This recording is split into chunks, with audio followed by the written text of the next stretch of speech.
बिस्मिल्लाहिर्रहमानिर्रहीम अस्सलाम वालेकुम। आज की इस वीडियो में हम बात करेंगे कंडीशन है जो कि एक फंजाई की वजह से होता है।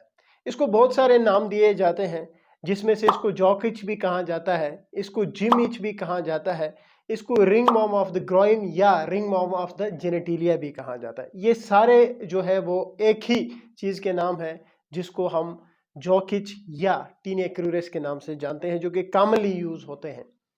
अब ये जैसे मैंने पहले भी कहा कि एक फंगल इन्फेक्शन की वजह से होता है, तो कौन सी ऐसी फंजाई है जो कि इस इन्फेक्शन को काज करती है, जो कि इस इन्फेक्शन को डेवलप करती है किसी के भी जिस्म के अंदर। उस फंगस का नाम है डर्मेटोफाइट्स।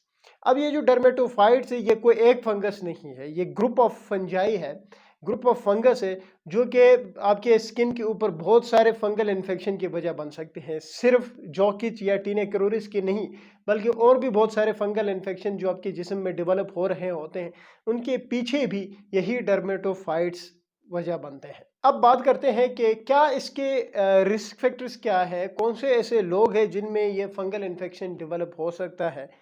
तो सबसे पहले एक चीज़ इम्पोर्टेंट है, वो ये है कि ये जो फंगस है, ये स्किन फोल्डेड एरियाज जो होती है उनको जो है वो बड़े पसंद करते हैं। यानी जो स्किन फोल्ड होते हैं, जैसे कि आर्मपिट हो गया, जैसे कि ग्रोइन रीजन हो गए, जैसे कि स्क्रोटम और थाई के बीच में जो एरियाज होती है, ये उन जगहों पे जो है वो अपना डेरे जमाते हैं और वहाँ पे ये इन्फेक्शन काज कर देते हैं। तो ये स्पेशली जिन लोगों को बहुत ज़्यादा पसीने आ रहे होते हैं, एक्सेसिव स्वेटिंग वाले जो लोग होते हैं, उनमें ये फंगल इन्फेक्शन बहुत ज़्यादा डेवलप होता है। इसी तरह जो शुगर के मरीज़ होते हैं, उनमें बहुत ज़्यादा ये कॉमनली देखा गया है। और साथ ही जो ओबीज लोग होते हैं, जो मोटे लोग होते हैं, उनमें भी ये इन्फेक्शन बहुत बार देखा गया और बहुत कॉमनली डेवलप होते हैं। याद रखें, ये जो फंगस है, ये जो फंजाई का जो एक ग्रुप है जिसको डर्मेटोफाइट्स कहा जाता है, ये मॉइस्चराइज लवर है। जहाँ पे भी आपकी स्किन की कोई भी एरिया जो मॉइस्ट होगी, वहाँ पे ये जो फंजाई है वहाँ पे जाते हैं और वहाँ पे जाके टीनिया क्रूरस को डेवलप कर रहे होते हैं। एक आसान सी मिसाल इसकी ये है कि जब कोई बाथ लेता है, बाथ लेने के बाद अगर सही तरह से टॉवल का इस्तेमाल नहीं करता, तो जो स्किन फोल्डेड एरियाज होती है वो एरियाज मॉइस्ट रह जाती है, वो गीली रह जाती है, जिसकी वजह से ये फंगल इन्फेक्शन इजीली उस जगह को अफेक्ट करके वहाँ पे डेवलप हो सकता है। इसलिए ये ज़रूरी है कि जब भी कोई बाथ ले तो उसके बाद अपनी स्किन को अच्छी तरह क्लीन करे, कोई भी एरिया गीली ना रखे, क्योंकि जब भी कोई भी एरिया गीली रहेगी, वहाँ पे फंजाई आएगा और वहाँ पे आके फंगस अपना जो है वो इक़्तिदार दिखाएगा और इन्फेक्शन डेवलप कर देगा। लाजमी नहीं है कि जो गीली एरिया है वहाँ पे सिर्फ टीनिया क्रूरस ही डेवलप हो सकता है।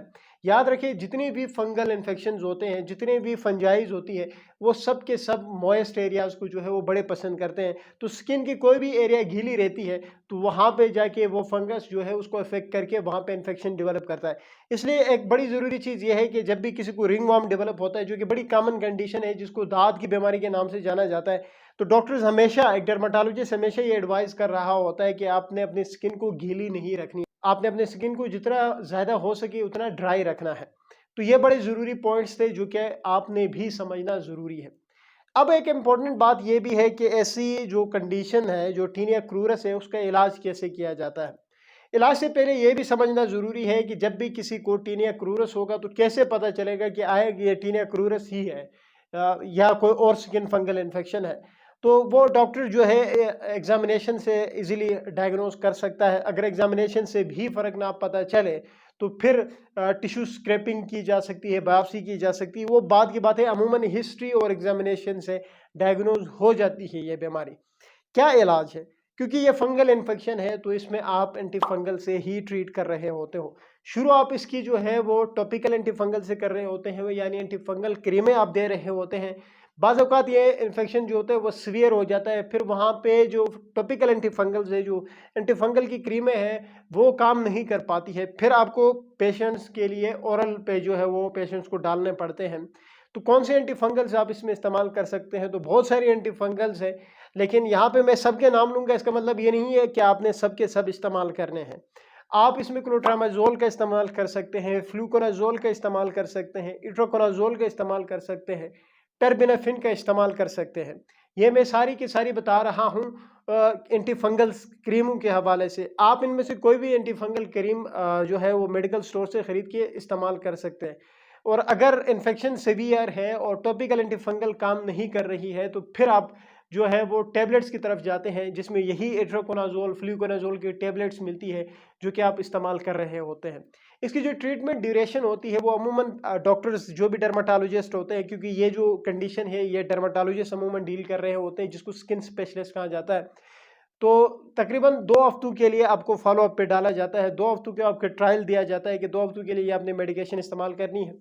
याद रखें कि जितनी भी फंगल इन्फेक्शन है उनका रिकरेंस रेट मैं बारहा बता चुका हूँ, पहले भी अपने जितने भी मैंने फंगल इन्फेक्शन पे बात की है उन सब में मैं बता चुका हूँ कि इनकी जो रिकरेंस रेट होता है वो बहुत ज़्यादा होता है। तो अमूमन हम एक गलती क्या कर रहे होते हैं कि जब भी कोई इन्फेक्शन डेवलप होता है, अगर टीने क्रोरस मसलन डेवलप हुआ है तो 2 हफ्तों तक उसकी जो क्रीमें वगैरह है वो इस्तेमाल करने के बाद हम दवाई छोड़ देते हैं और फिर हफ्ता 10 दिन बाद दोबारा वो इन्फेक्शन डेवलप हो जाता है। उसकी वजह यह है कि ये जो फंगल इन्फेक्शन होते हैं इनके रिकरेंस रेट बहुत ज़्यादा होता है। तो हमेशा डॉक्टर आपको 2 हफ्तों तक ये जो है वो ट्रायल पे डाल देता है मेडिकेशन, स्पेशली जो है वो टॉपिकल एंटीफंगल्स पे डाल देता है, क्रीमों के ऊपर डाल देता है और फिर आपको बुलाता है अगर ठीक हो गए हैं तो तब भी वो आपको ओरल या फिर टॉपिकल एंटीफंगल मजीद तकरीबन 1 महीने तक कंटिन्यू रखने का कहता है। उसके वजह यही है ताकि इसके रिकरेंस से भी आप बच सके। तो ये एक बेहतरीन तरीका है कि जब भी किसी को ये इन्फेक्शन डेवलप हो जाता है तो 2 हफ्ते तक इस्तेमाल करने के बाद दवाई आपने छोड़नी नहीं है। ये बड़ी ज़रूरी बात है। अब अगर इस तरह की इन्फेक्शन अगर किसी को डेवलप हो गया है या कोई बचना चाहते हैं तो क्या प्रिवेंशन है, क्या प्रिवेंटिव मेजर्स क्या-क्या है इसमें?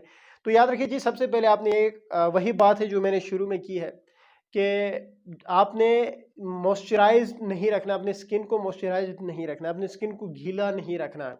नंबर 1 चीज़ ये है। दूसरी ये है कि अमूमन ये टाइट क्लॉथ्स की वजह से जो है वो बहुत ज़्यादा स्वेटिंग आती है, तो उस वजह से भी ये इन्फेक्शन डेवलप होता है। तो आपने जो टाइट कपड़े हैं उनसे भी अवॉइड करना है। और साथ ही रिकरेंस से बचने के लिए यही है कि एंटीफंगल्स जो है वो आपने एक डर्माटोलॉजिस्ट जितना अरसे के लिए आपको कह रहा है उतना ही आपने इस्तेमाल करना है। तो ये एक छोटी सी वीडियो थी जिसमें ये इन्फॉर्मेशन देना ज़रूरी था कि टीनिया क्रूरस क्या होता है, इसको और क्या-क्या नाम से इसको जाना जाता है, उसका इलाज कैसे किया जाता है, वजूहात क्या बनते हैं और इससे बचा कैसे जा सकता है। उम्मीद है वीडियो आप लोगों को अच्छी लगी। Thank you.